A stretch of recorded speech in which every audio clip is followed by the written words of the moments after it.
உங்க போனை கொடுங்க, நான் விஜய் கால் பண்ணி பாக்குறேன். சிஸ்டர் என்ன யோசிக்கிறீங்க? கொடுங்க. சாரோட நம்பர் என்கிட்ட இல்ல மேடம். விஜய் நம்பர் எனக்கு தெரியும். நீங்க போனை கொடுங்க. கொடுங்க சிஸ்டர். இந்தாங்க.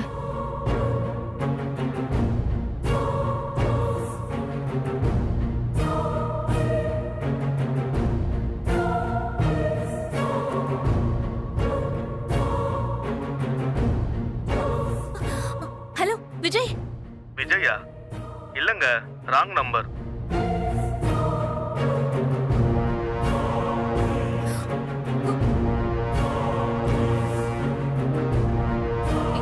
இந்த நம்பர் தானே?